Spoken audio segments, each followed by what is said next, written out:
Olá, boa tarde. Você acompanha agora notícias do Brasil e do mundo desta sexta-feira, dia 2 de junho.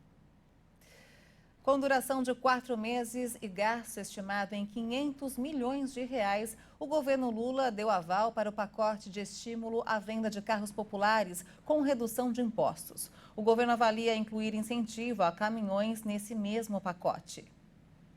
A medida para zerar o tributo e destravar empréstimos está em avaliação, mas o governo ainda não tomou uma decisão final. Economistas analisam que a proposta para a redução de impostos à indústria automobilística pode gerar a perda de 6 bilhões de reais em arrecadação em um ano. Mas a previsão é de que a regra vigore de 3 a 4 meses, o que pode fazer com que os cofres públicos deixem de arrecadar cerca de 1 a 2 bilhões neste período.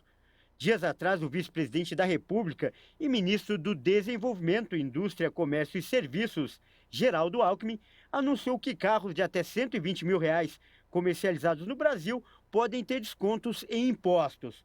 O Ministério do Desenvolvimento diz que a proposta que prevê a redução de PIS, COFINS e IPI de veículos com preços de mercado para carros populares deve ser via medida provisória.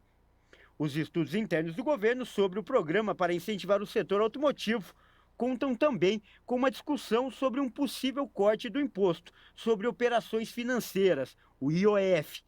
A equipe econômica avalia também incluir incentivos à renovação da frota de caminhões no pacote de medidas para baratear o carro popular. O objetivo é estimular a retirada de circulação de veículos com mais de 30 anos, que não atendiam aos parâmetros técnicos de rodagem. Há cerca de 4 milhões de caminhões em circulação no Brasil, sendo 26% com mais de 30 anos de fabricação.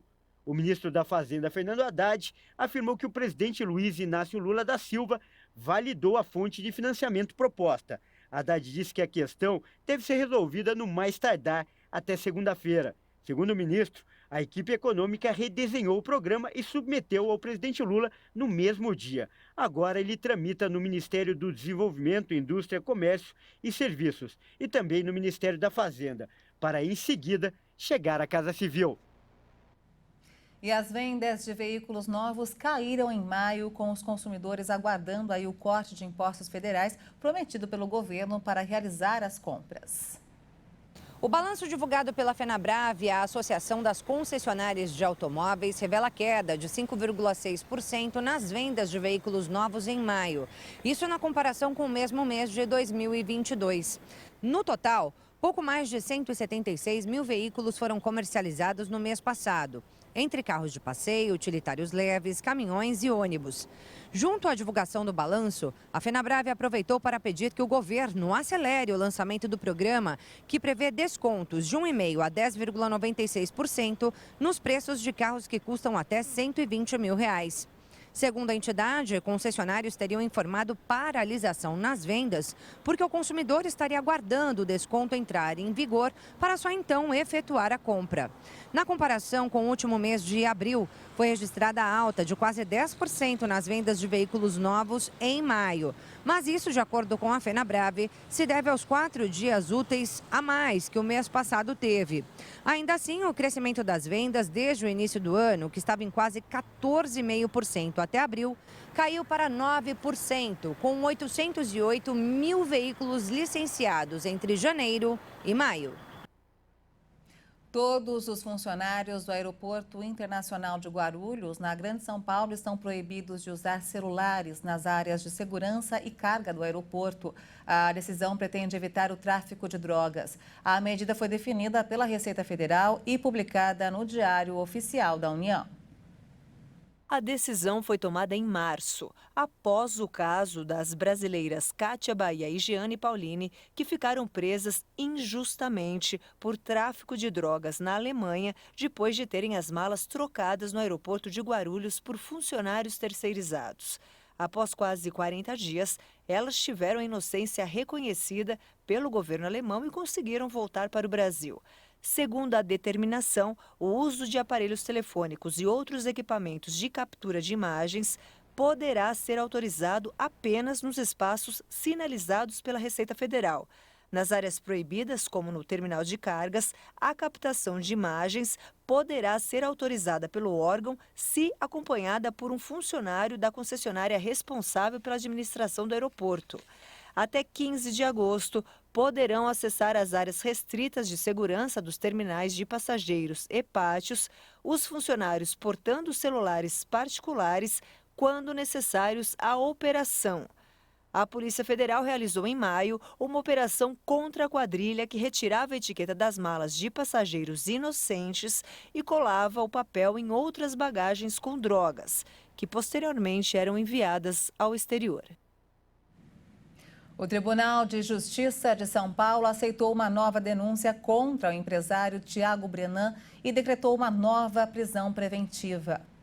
Brenan agora é réu em 9 processos por diferentes tipos de crimes. Além dos crimes de violência sexual, o empresário responde na justiça por tortura, ameaça, sequestro, cárcere privado, lesão corporal, corrupção de menores, calúnia, injúria e também difamação.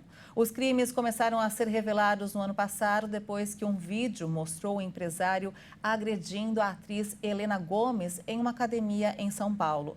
Brenan chegou a fugir para os Emirados Árabes, mas foi preso e extraditado para o Brasil e desde abril está na cadeia em São Paulo.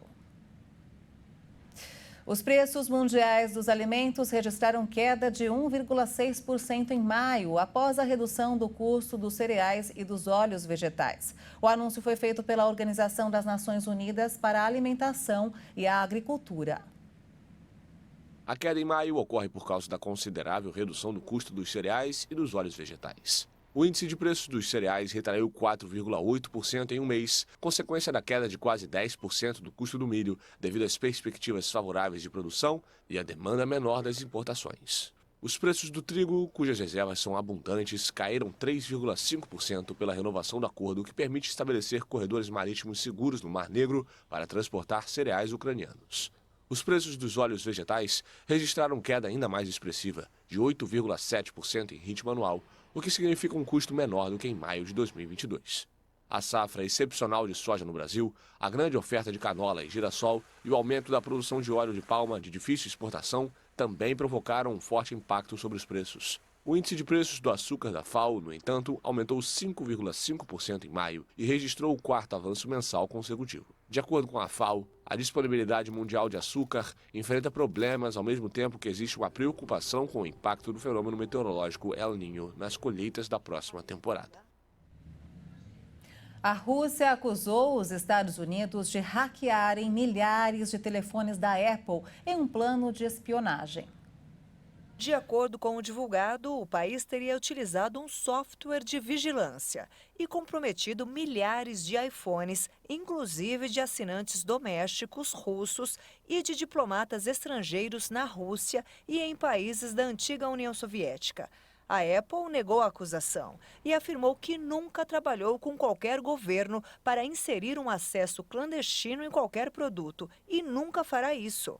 O FSB afirmou que o complô mostrou uma estreita cooperação entre a Apple e a Agência de Segurança Nacional, órgão dos Estados Unidos responsável pela inteligência e segurança criptográfica e de comunicações. O FSB não forneceu evidências de que a Apple coordenou, cooperou ou teve conhecimento da campanha de espionagem. O Serviço Federal de Segurança da Rússia disse que os norte-americanos comprometeram diplomatas de Israel, Síria, China e membros da OTAN na campanha de espionagem. Não houve comentários das autoridades. O chefe da diplomacia dos Estados Unidos, Antony Blinken, se posicionou a respeito da guerra na Ucrânia. Ele afirmou que o único caminho para alcançar uma paz real é continuar reforçando a Ucrânia.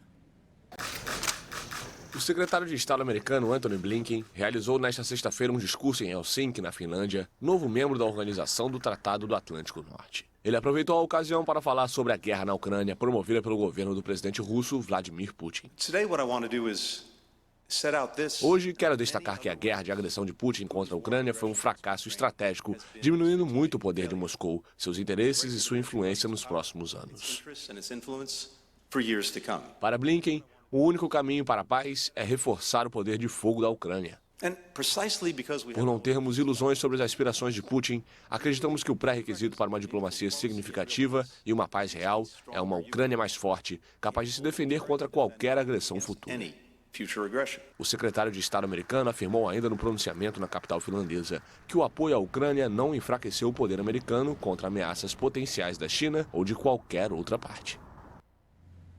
E essa edição fica por aqui. Eu volto logo mais com outras informações no Jornal das 18h30 ao lado de Juliana Dariva. Até lá!